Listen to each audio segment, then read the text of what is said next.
these emails prove absolutely nothing other than the fact that President Trump did nothing wrong. And what President Trump has always said is that he was from Palm Beach, and so was Jeffrey Epstein. Jeffrey Epstein was a member at Mar-a-Lago until President Trump kicked him out because Jeffrey Epstein was a pedophile and he was a creep. And this email you refer to with the name of a victim that was unredacted now and has since been reported on in this room, so I will go ahead and say it, Virginia Giuffre. And it was CBS's own reporting, Ouija, that recently wrote that Miss Giuffre maintained, and God rest her soul, that she maintained that there was nothing inappropriate she ever witnessed, that President Trump was always extremely professional and friendly to her. And so I think it's a question worth asking the Democrat Party, and you should all go ask them after this briefing, of why they chose to redact that name of a victim who has already publicly made statements about her relationship with Jeffrey Epstein and is unfortunately no longer with us. Are you still talking about Jeffrey Epstein? This guy's been talked about for years. Are people still talking about this guy, this creep? That was President Donald Trump in July this year, offering a very different opinion of Jeffrey Epstein than he once shared publicly. In 2002, long before he became president, Trump told New York Magazine he'd known Jeffrey Epstein for 15 years and called him a terrific guy. He's a lot of fun to be with. It is even said that he likes beautiful women as much as I do, and many of them are on the younger side, Trump told the magazine. Over the years, the two have been spotted many times in public together. This NBC video shows Trump and Epstein socializing in 1992 at a party at Trump's Mar-a-Lago estate.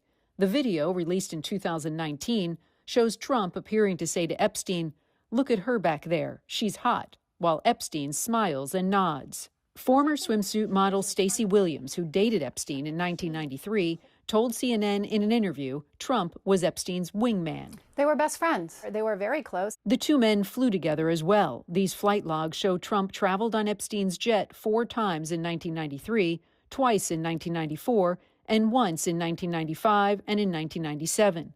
The logs were made public during Ghislaine Maxwell's 2021 trial, where she was convicted of sex trafficking, among other things. Epstein also attended Trump's wedding to Marla Maples at New York's Plaza Hotel in 1993. In 1997, Trump added this personal note to Epstein inside a copy of his book, The Art of the Comeback. It reads, "To Jeff, you are the greatest," according to the New York Times. That same year, the two men were photographed together at Mar-a-Lago. This exclusive CNN video shows Epstein and Trump chatting in 1999 before a Victoria's Secret fashion show. Despite all of that, during a court deposition here in Palm Beach in 2010, Epstein refused to answer many questions about his association with Trump. And Trump has continued to try and distance himself from Epstein as recently as July. This was the story he told about kicking Epstein out of Mar-a-Lago. He took people that worked for me, and I told him don't do it anymore, and he did it. I said, stay the hell out of here. More recently, Trump had to answer about a letter bearing his name found in a birthday book created by Ghislaine Maxwell for Epstein's 50th birthday. The letter, according to the Wall Street Journal, contained the outline of a naked woman and a message, "Happy birthday, and may every day be another wonderful secret." Trump denied authoring the letter and sued the Journal for defamation. It's not my signature, and it's not the way I speak. And anybody that's covered me for a long time knows that's not my language. Randy Kaye, CNN, Palm Beach County, Florida. When are you going to swear in Congresswoman-elect Adelita Grijalva of Arizona, who was elected way back in September? Yeah, just as I promised, as soon as we get back to legislative session. So, I mean, before we have this vote that we're talking about, she'll be administered the oath. That's After what we the always House say. gavel's in, but before the vote. Right, yeah, sure, as soon as we get started, yeah. And then she has said that she is going to be the 218th vote to force the discharge petition to release the Epstein files, et cether, et cetera. She has the right. I mean, that's immaterial to us.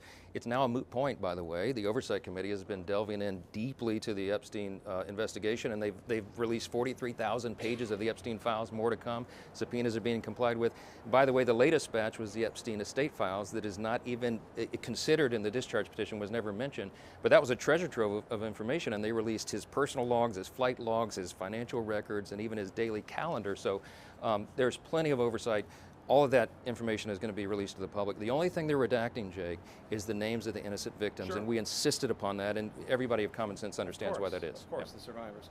Speaker Rick Johnson, thank you so much. Really appreciate your time. I hope the government opens. Yes, me too. Thank you. Thanks so much. Former relationship with Jeffrey Epstein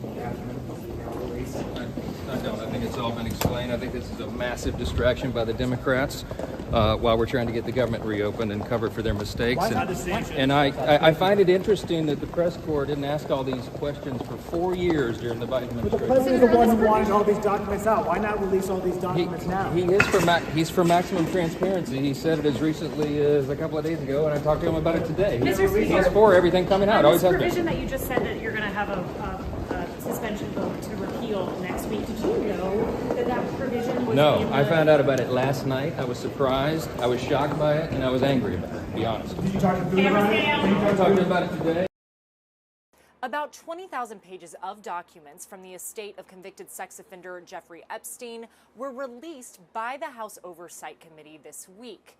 Ahead of that fuller release, Democrats on the committee made public several emails from Epstein that mentioned Donald Trump by name in various circumstances. The emails that began almost 15 years ago were obtained by the GOP-led panel after it subpoenaed Epstein's estate earlier this year. The first group of records from the estate were released by the committee in September. Trump has referred to the saga as the Jeffrey Epstein hoax and has consistently denied any wrongdoing. These emails prove absolutely nothing other than the fact that President Trump did nothing wrong. And what President Trump has always said is that he was from Palm Beach and so was Jeffrey Epstein. Jeffrey Epstein was a member at Mar-a-Lago until President Trump kicked him out because Jeffrey Epstein was a pedophile and he was a creep. In a 2019 email exchange to author Michael Wolff, Epstein appeared to reference that incident, writing, quote, "Trump said he asked me to resign, never remember ever. Of course he knew about the girls as he asked Ghislaine to stop." The focus on documents related to Epstein is not going away anytime soon. In a separate effort, a bipartisan pair of lawmakers is calling on the Justice Department to release all case files related to this. They now have the signatures needed to force a vote in the House. That is expected to take place next week. At the White House, I'm Julia Benbrook. Jeffrey Epstein's criminal investigation is 20 years old. Starting in 2005, Palm Beach police began investigating Epstein after the family of a 14-year-old girl reports he molested her at his mansion. In 2006, the FBI opens Operation Leap Year, where Epstein is indicted on one count of soliciting prostitution. Jump to June 2008. The financier is sentenced to 18 months in jail for 2 charges of solicitation of prostitution. The following July, Epstein is released from jail, and then in 2019, he was arrested for federal sex trafficking charges. A month later, he is found dead in his jail cell while awaiting trial. His death ruled a suicide. Fast forward to 2024, a judge unseals court documents related to a civil lawsuit against Epstein. With Congress back in session and voting today, Arizona Representative Adelita Grijalva was finally sworn in after weeks of waiting, immediately after she became the decisive 218th member to vote in support of releasing all of the Epstein case files. The National News Desk, Jeff Harris, joins us. And Jeff, Grijalva's signature, of course, we've been talking about how crucial it is in order to pass that discharge petition, forcing that vote to then release the Epstein files. Break down the details. So for weeks, there's been a large bipartisan push to bypass GOP leaders and force the release of the DOJ's files on the late sex trafficker Jeffrey Epstein. Grijalva's signature kicks those efforts into high gear, now setting up a battle on the House floor. Immediately after being sworn into Congress Wednesday, Grijalva casting the decisive signature on a discharge petition to force a vote on releasing the DOJ's Epstein files. That's what the American people expect us to do. Fight for them. That is why I will sign the discharge petition right now to release the Epstein files. The petition was introduced this fall by Representatives Thomas Massie and Ro Khanna months after they filed a bipartisan bill called the Epstein Files Transparency Act, both speaking out Wednesday expressing optimism. Well, I've already had a couple Republicans tell my office privately that they're going to vote for it. I think we could get 40 to 50 Republicans once it's on the floor of the House, because people are not going to want to vote against the release of the Epstein files. Grijalva's signature comes just hours after Democrats on the House Oversight Committee released a set of emails sent by Epstein to his associate Ghislaine Maxwell and a journalist. In one, Epstein writing President Trump, quote, knew about the girls. In another, I want you to realize that that dog that hasn't barked is Trump. The White House slamming the emails while Democrats say they're concerning. It is not a coincidence that the Democrats leaked these emails to the fake news this morning ahead of Republicans reopening the government. This is another distraction campaign. They raised more questions about what the relationship was between Donald Trump and Jeffrey Epstein and what Donald Trump actually knew. Meanwhile, House Speaker Mike Johnson announcing late Wednesday night the House will vote on whether or not to release the Epstein files in the coming days. We're going to put that on the floor for a full vote next week as soon as we get back. Now, all House Democrats, along with 4 Republicans, signed the discharge petition. Aside from Massey, they include Representatives Nancy Mace, Marjorie Taylor Greene, and also Lauren Boebert. Reporting for the National News Desk, I'm Jeff Harris. Thank you. It was just an incredible moment for us to see her sworn in and to see her sign the discharge petition. It's something we've been waiting for 50 days, and it was really wonderful to just see it in person. Well, first of all, I really just want to thank them for being steadfast in their support of us. You know, it takes a lot of courage for them to break with party lines and to support us. And they're doing that because they know that they're on the right side when they are in support of us. And I think that I'm hopeful that their courage is contagious to other Republican members who can also see that this is really a matter of looking at a crime, and it really should not be in any way influenced by any particular administration. This case has been ongoing throughout 5 administrations of both political parties, and like I said before, what we're looking at is a crime, and it is a crime of sex trafficking. This is not a political issue.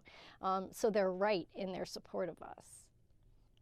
Thanks, Jake. These things happen because we don't talk about them, and I appreciate having the platform to do that. It's been an extraordinarily emotional day. Thank you for asking, Jake.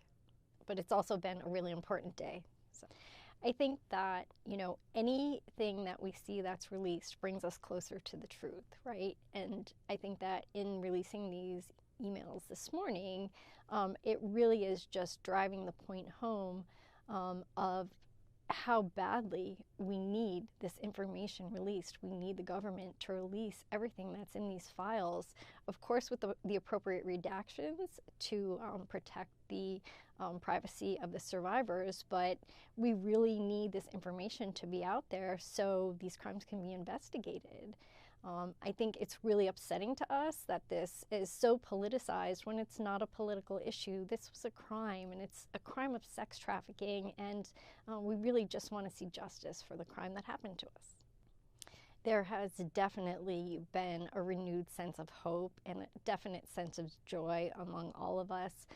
Both myself and Jess Michaels were privileged enough to be on the House floor during the swearing in, and there was a moment where Grijalva actually called us out by name, and everyone stood and applauded us. And, you know, she didn't have to do that, but we really just appreciated the support